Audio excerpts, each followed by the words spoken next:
नमस्कार दोस्तों, आपका स्वागत है आपके अपने यूट्यूब चैनल स्मार्ट स्टडी पर। फ्रेंड्स, आज की यह क्लास जो है यूपी पुलिस कांस्टेबल के लिए बहुत ही ज़्यादा महत्वपूर्ण है। इस क्लास से आपको कांस्टेबल के एग्ज़ाम में सीधे 10 से 15 क्वेश्चन देखने को मिल सकते हैं। तो आप लोग इस छोटी सी क्लास को अंत तक पूरा ज़रूर देखना। आपका जब एग्ज़ाम होगा तो इस क्लास से आपको बहुत ज़्यादा मदद मिलेगी, क्योंकि 10-15 क्वेश्चन बहुत होते हैं किसी भी एग्ज़ाम के लिए। ठीक है? एक क्वेश्चन जो है 2 या 3 नंबर का होता है, तो उस हिसाब से आपके नंबर जो हैं 20 से 30 नंबर मिलने की पूरी संभावना रहेगी। 10-15 क्वेश्चन बहुत होते हैं। तो आप लोग इस क्लास को अंत तक पूरा ज़रूर देखो।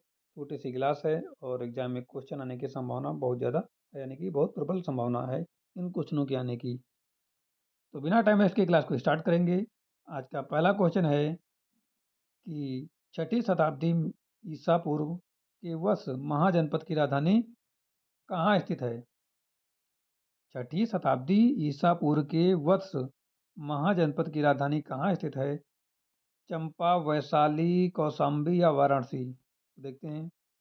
प्राचीन भारत के 16 महाजनपदों में से एक वत्स आधुनिक इलाहाबाद प्रयागराज के क्षेत्र में स्थित था, जिसकी राजधानी कौशाम्बी थी। यहाँ का प्रसिद्ध राजा उदयन था। तो 16 महाजनपदों में से एक वत्सा, उसकी राजधानी क्या है? कौशाम्बी। तो ऑप्शन नंबर जो है यहाँ पर आपका सी सही हो जाता है। ठीक है, सी बिल्कुल सही जवाब हो जाता है, कौशाम्बी। पाटलिपुत्र नामक प्रसिद्ध नगर की स्थापना किस शासक ने की थी? बिंबिसार, अजातशत्रु, उदयन या फिर महापद्मनंद? तो देखते हैं, आर्यवंश के राजा अजातशत्रु के पुत्र उदयन ने गंगा और सोन नदियों के संगम पर पाटलिपुत्र की नींव रखी और अपनी राजधानी राजगृह से स्थानांतरित करके यहाँ बनाई। तो सही जवाब हो जाता है उदयन। ऑप्शन नंबर कौन सा सही है? सी सही हो जाता है। ठीक, ऑप्शन नंबर सी सही हो जाता है। प्राचीन मगध साम्राज्य का प्रथम ऐतिहासिक राजवंश कौन था? शिशुनाग वंश, नंद वंश, हर्यक वंश या मौर्य वंश? तो मगध पर शासन करने वाला पहला महत्वपूर्ण राजवंश हर्यक वंश था। कौन था? हर्यक वंश, जिसकी स्थापना बिंबिसार ने की थी। तो हर्यवंश वंश की स्थापना बिंबिसार ने की थी। इसे जो है पितृहंसा, इसे पितृहंता वंश भी कहा जाता है, क्योंकि इसके कई राजाओं ने अपने पिता की हत्या कर गद्दी प्राप्त की थी।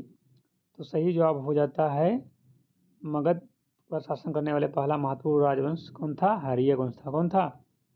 हर्यक वंश। ऑप्शन नंबर सी है सही जवाब। गौतम बुद्ध द्वारा गृह त्याग की घटना को बौद्ध ग्रंथों में क्या कहा गया?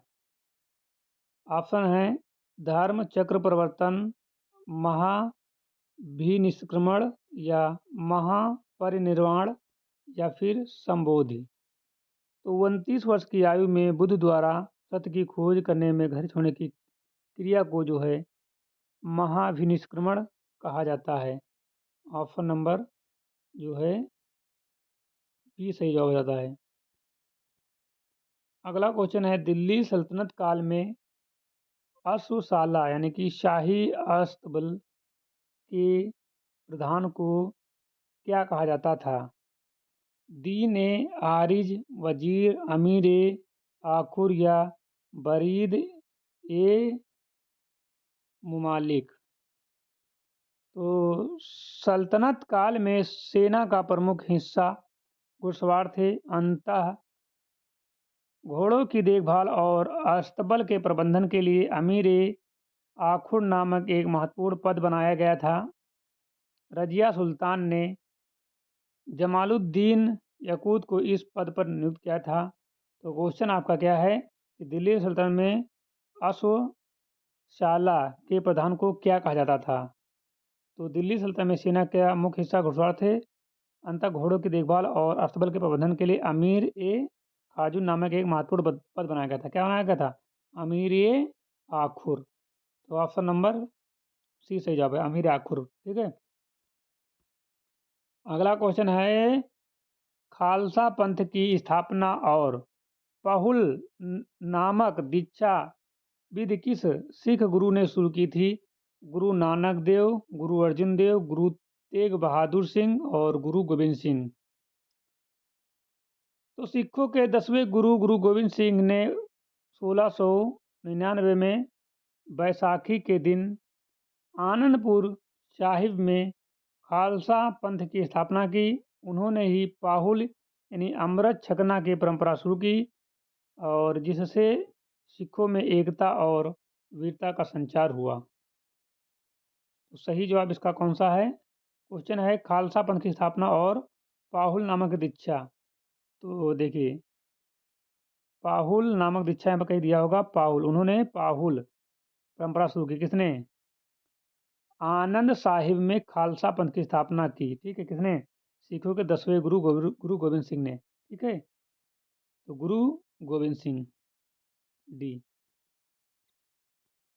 अगला क्वेश्चन है विशिष्टा दैवत दर्शन के प्रवर्तक कौन थे? शंकराचार्य, रामानुजाचार्य, माधवाचार्य या वल्लभाचार्य?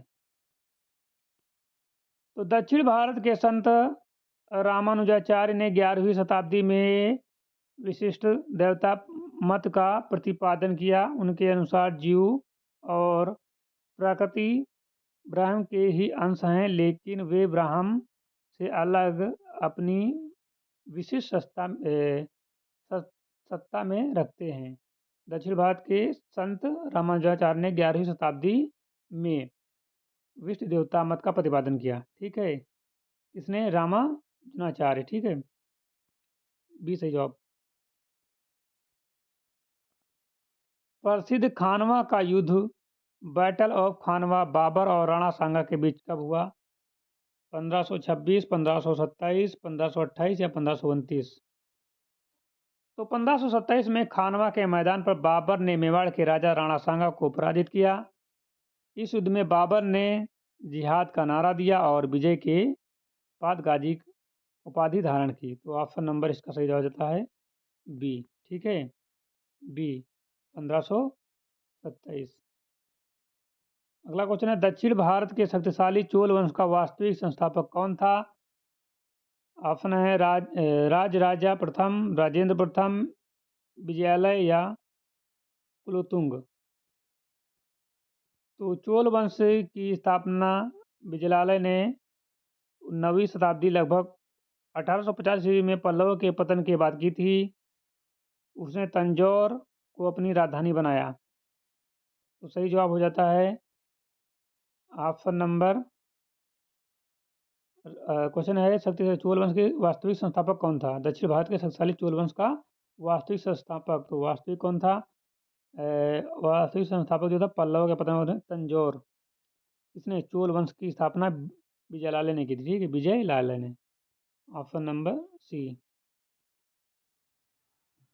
आगरा के लाल किले के भीतर मोती मस्जिद का निर्माण किस मुगल सम्राट ने करवाया था?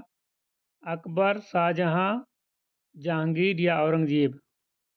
तो आगरा के किले की मोती मस्जिद का निर्माण शाहजहां ने करवाया था, जो सफ़ेद संगमरमर से बना था। ठीक है, ध्यान रहे दिल्ली के लाल किले को मोती मस्जिद और औरंगजेब ने बनाई थी। ठीक, दिल्ली के लाल किले की मोती मस्जिद जो है औरंगजेब ने बनाई थी, लेकिन यहाँ पर जो है आगरा की मोती पूछ रहा है, इसका निर्माण जो शाहजहां ने करवाया था। ठीक है, तो यहाँ पर है शाहजहां। ऑप्शन नंबर सी सही जवाब हो जाता है शाहजहां। ठीक है, शाहजहां। अगला क्वेश्चन है पुष्यमित्र शुंग द्वारा 2 अश्वमेध यज्ञ किए जाने की जानकारी किस प्रसिद्ध ग्रंथ से मिलती है? अष्टाध्यायी, महाभाष्य, अर्थशास्त्र या इंडिका? तो महर्षि पतंजलि जो पुष्यमित्र शुंग के पुरोहित थे ने जो है महाभाष्य की रचना की। इस ग्रंथि और अयोध्या अभिलेख से पता चलता है कि शुंग वंश के संस्थापक पुष्यमित्र ने 2 अश्वमेध यज्ञ किए थे। तो महर्षि पतंजलि जो पुष्यमित्र उनके पुरोहित थे। तो यहाँ पूछ क्वेश्चन क्या रहा है? पुष्यमित्र शुंग द्वारा 2 अश्वमेध यज्ञ किए जाने की जानकारी किस प्रसिद्ध ग्रंथ में? ठीक, तो ग्रंथ का नाम पूछ रहा है। तो यहाँ पर ग्रंथ जो दिया हुआ है महाभाष्य की रचना की। ठीक है, महाभाष्य ग्रंथ था बी। ठीक है, प्रसिद्ध ऐतरेय ब्राह्मण ग्रंथ किस वेद से संबंधित है? ऋग्वेद, सामवेद, यजुर्वेद, अथर्ववेद। तो प्रत्येक वेद के अपने ब्राह्मण ग्रंथ होते हैं जो वेदों की व्याख्या करते हैं। ऋग्वेद के दो प्रमुख ब्राह्मण हैं, ऐतरेय और कौशिकी। तो ऋग्वेद के ऐतरेय, तो यहाँ पर क्वेश्चन क्या पूछ रहा है ऐतरेय के, तो ये हो जाएगा ऋग्वेद। ठीक है, आज की क्लास यहाँ पर समाप्त होती है। अगर आपको क्लास अच्छी लगी हो तो लाइक कर देना, चैनल पर नया तो चैनल को सब्सक्राइब कर दीजिए, बेल आइकन को प्रेस कर दीजिए ताकि आने वाली वीडियो का नोटिफिकेशन सबसे पहले आपको मिल सके। मिलते हैं एक नई क्लास के साथ, तब तक के लिए जय हिंद।